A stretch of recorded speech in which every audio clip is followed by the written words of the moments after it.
আমি যখন সুযোগ পেয়েছি সৌদি আরবে সেখানকার ইসলামিক অ্যাফেয়ার্স মন্ত্রণালয়ের অধীনে বাংলাদেশি প্রবাসী যারা আছেন তাদের দাম্মামের একটা অঞ্চলে তাদের প্রিচার হিসাবে, তাদের ধর্মীয় টিচার হিসাবে, দায়ী হিসাবে যখন আমি সুযোগ পেয়েছি, সেখানে যেহেতু সরকার অনুমোদিত প্রতিষ্ঠান, সরকার নিয়ন্ত্রিত প্রতিষ্ঠান, সরকারি প্রতিষ্ঠানের মতোই সকল সুযোগ সুবিধা যেখানে আছে, আর অফিসিয়াল হুজুর যেহেতু সেখানে আমি একা, বাংলাদেশের মতো তো যে কেউ যে কোনো জায়গায় ওয়াজ করতে পারে, এখন তো সেরকম না। যারা সরকারি অনুমোদিত তাদের বাইরে কেউ ওয়াজ করতে পারে না। অতএব আমার যে ওয়েস্ট দাম্মাম পুরো এলাকার দায়িত্বে আমি ছিলাম, এই এলাকাতে যত মসজিদ আছে, যত হাজার হাজার লাখো বাংলাদেশি আছে, সেখানে অফিসিয়াল হুজুর একমাত্র আমি একা, আর কেউ ছিল না। তো যার কারণে সমস্ত বাংলাদেশিদের ভক্তি, ভালোবাসা, হাদিয়া, তোহফা সবকিছু আমার জন্য বরাদ্দ ছিল, কারণ হুজুর তো আর কেউ নেই, আমি একাই আছি।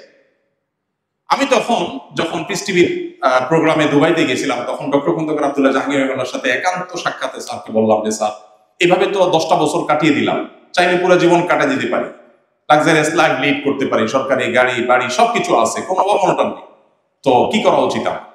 স্যার মুচকি হেসে দিয়ে বললেন, আমি যখন রিয়াদে আল ইমাম বিশ্ববিদ্যালয়ের ইতিহাসে রেকর্ড সংখ্যক নাম্বার পেয়ে পাশ করলাম, তখন বর্তমান সৌদি বাদশাহ সালমানের, তখন তিনি ছিলেন রিয়াদের বোধহয় গভর্নর, তখন তিনি বললেন যে তখন তার হাতে আমি গোল্ড মেডেল পুরস্কার পাই এবং অনেক বেশি সম্ভাবনা পাই, তখন আমার সেখানে বিশ্ববিদ্যালয় শিক্ষকতার অফার আসে।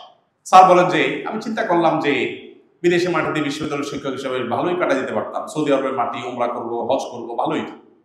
কিন্তু আমার কাছে মনে হলো না, আমার দেশের মানুষের প্রতি আমার দায়বদ্ধতা আছে, আমি দেশে ফিরে যাই। তো আমি ফিরে আসলাম দেশে। স্যার বললেন অনেক লম্বা কথা, যে দেশে এসে অনেক কষ্ট করেছি, অনেক স্ট্রাগল করেছি, সংসার চালাতে অনেক কষ্ট হয়েছে।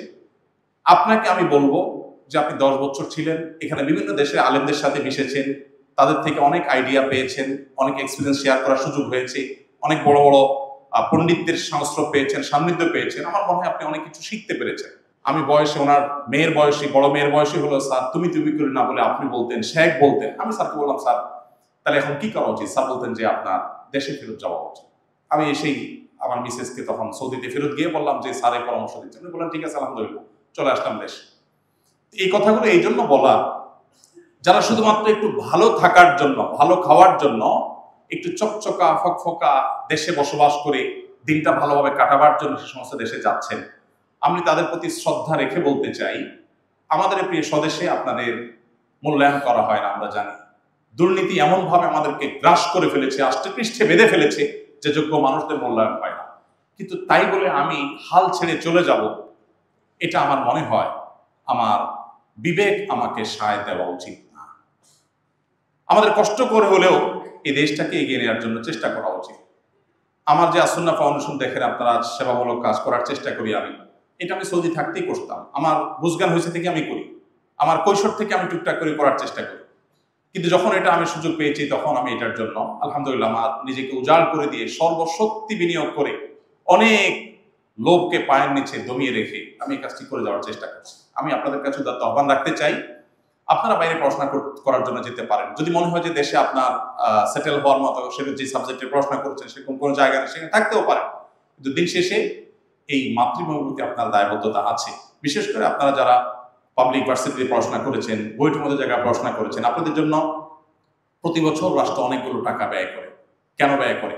নিশ্চয়ই আপনি আরেক দেশে গিয়ে সুন্দর জীবন যাপন করে কাটাবেন, আর রাষ্ট্রের এই টাকাগুলো, জনগণের ট্যাক্সের এই টাকাগুলোর কোনো হক আদায় করবেন না। এটার জন্য আপনার বিবেকের কাছে আপনাকে জবাবদিহি করতে হবে, আল্লাহর কাছে অনেক বড় কথা। অতএব এই বিষয়টা আমার মনে হয় আমাদের মাথায় থাকা দরকার।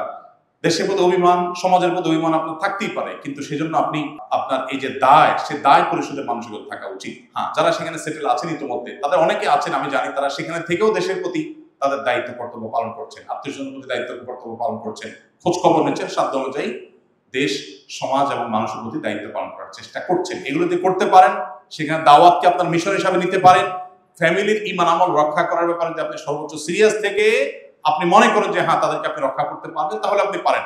আর তা না হলে একটা জেনারেশন সেখানে টিকে, বেশিরভাগ ক্ষেত্রে দ্বিতীয় জেনারেশন পর্যন্ত আর ইমান ধরে রাখা যায় না। এই বাস্তবতা যাদের অভিজ্ঞতা আছে তারা ভালো বলতে পারবে।